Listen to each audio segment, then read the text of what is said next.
L'Irak, nouvel Eldorado où le pétrole coule à flot. Un marché colossal convoité par le monde entier.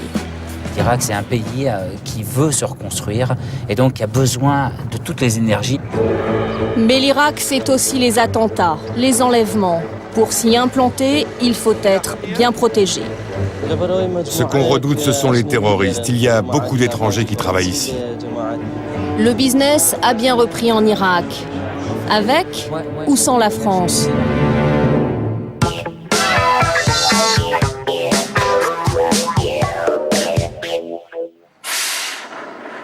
À Châtellerault, l'Irak, on ne pense plus qu'à ça ces derniers jours. Ici, on fabrique des équipements anti-incendie. Le patron vérifie la puissance de ses canons à poudre, du matériel destiné à éteindre des feux liés au gaz ou au pétrole et qu'il aimerait bien vendre en Irak. L'Irak, c'est typiquement le pays où on va trouver des clients pour ça. D'abord parce qu'il y a beaucoup d'industries pétrolières. Et puis c'est quand même encore un pays où il y a pas mal, malheureusement, de terrorisme, d'accidents, de machin. Donc ça permet d'éteindre les feux et les incendies, y compris après des explosions ou après des attaques. Donc premier objectif, c'est les camions. Absolument. Deuxième objectif, c'est le matériel. L'homme avec qui il discute objectif, c'est son directeur export. Paul Debacker va se rendre pour la première fois à une foire commerciale en Irak. Oui. L'idée ne réjouit pas forcément cet employé à côté. Et pour cause, c'est sa fiancée.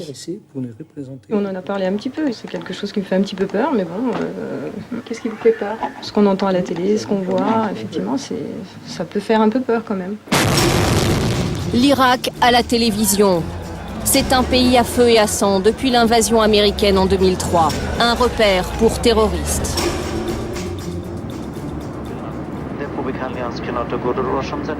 Ces images, Paul aussi les a bien en tête, mais elles ne reflètent qu'une partie de la réalité. Nous sommes au Kurdistan irakien, une région autonome au nord de l'Irak. En arrivant à l'aéroport, Paul découvre un autre Irak. Pas de visa, pas d'escorte, pas de voiture blindée, mais un simple bus pour le conduire à son hôtel. Partout, des tours qui sortent de terre, d'énormes centres commerciaux, des grands projets à l'américaine. L'Irak a de l'argent, beaucoup d'argent, grâce à son pétrole. Ici, la jeunesse rêve d'insouciance, de modernité, d'une vie à l'occidentale. Une maison tout confort, comme aux États-Unis. Le rêve américain, version kurde d'Irak.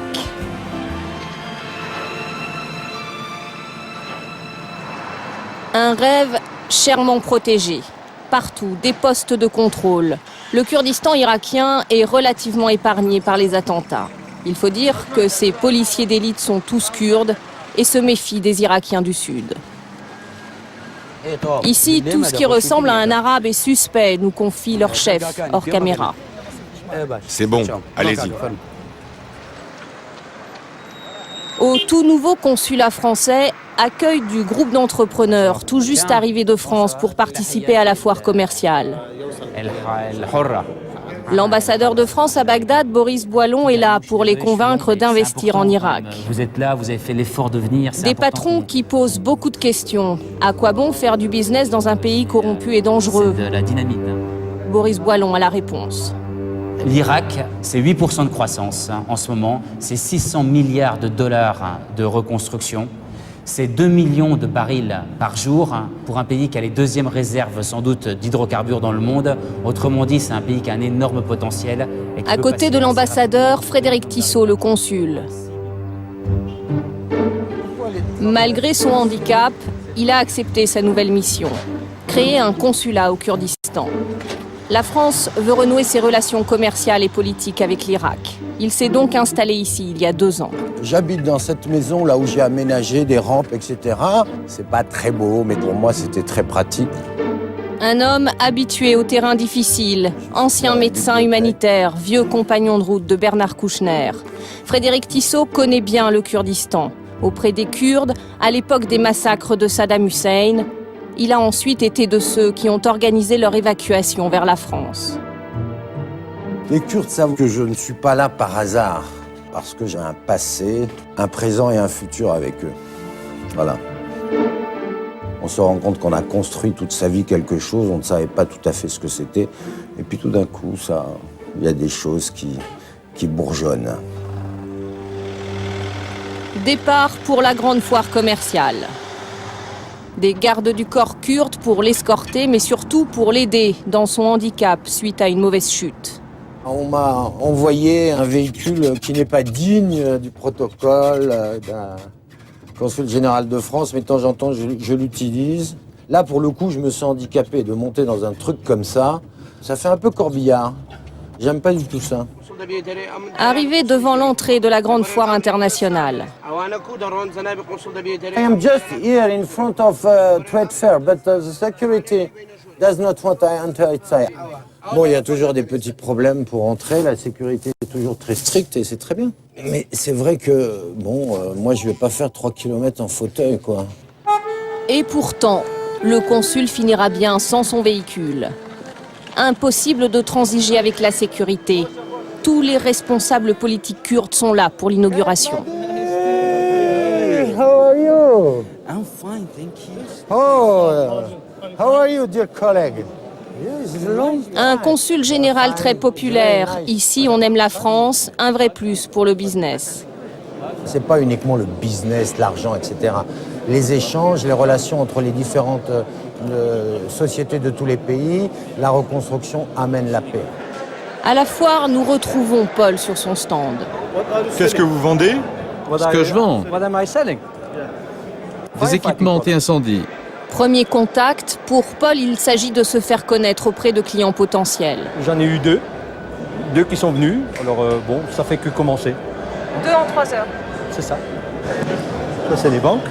Paul finit par quitter son stand, histoire de voir la concurrence.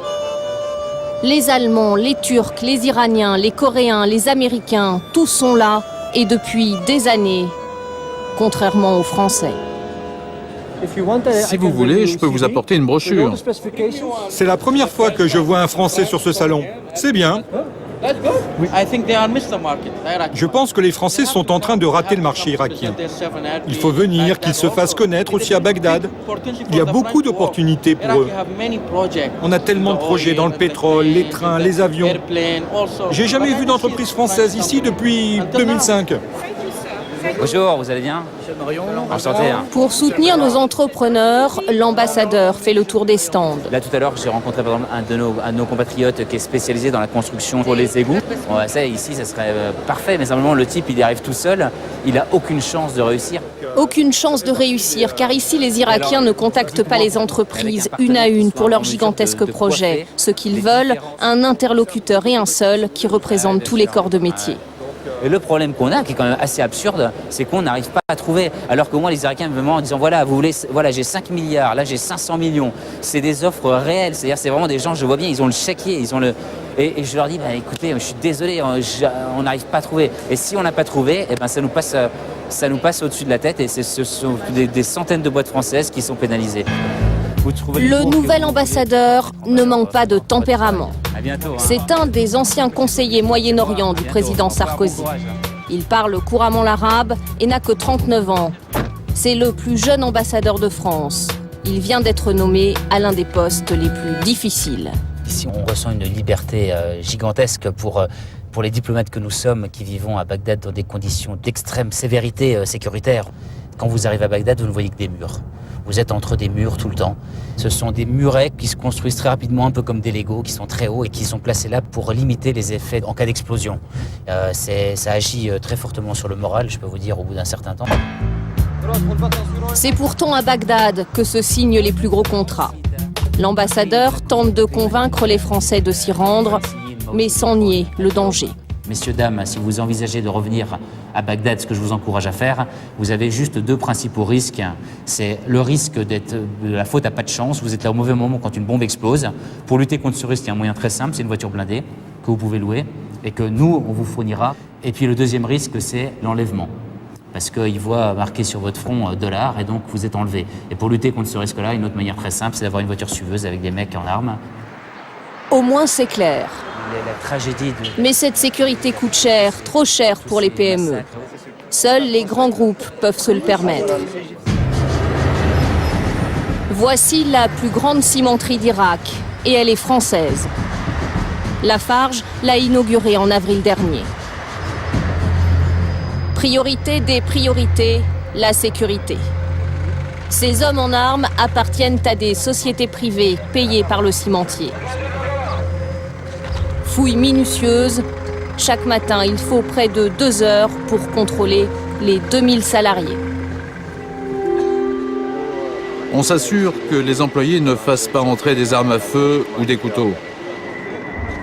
En arrivant, évidemment, Lafarge a très clairement dit que si on ne peut pas faire du business, si on ne peut pas protéger nos ressources humaines et nos biens, on ne sera pas là. Marcel Cobuz, le patron, est le seul Français à travailler sur le site. Lafarge est le premier investisseur étranger dans l'industrie du ciment en Irak. C'est le premier ciment. C'est le ciment qu'on aime dire que ça donne de la vie à la matière. Pourquoi ça donne de la vie à la matière? Parce que cela va être demain des écoles, des maisons, des ponts, des travaux d'infrastructure. Des sacs de ciment qui vont partir aux 4 coins de l'Irak. Pour Paul, dernière soirée au Kurdistan. Pas de signature de contrat, mais un agent qui pourrait représenter son entreprise en Irak. Boris Boilon enchaîne les rendez-vous pour redonner à la France sa place de leader commercial qu'elle avait dans les années 70. Frédéric Tissot, lui, bâtit son avenir avec les Kurdes d'Irak. Grâce à lui, la première école française vient d'ouvrir. Des élèves français vont aujourd'hui à l'école avec des petits Irakiens.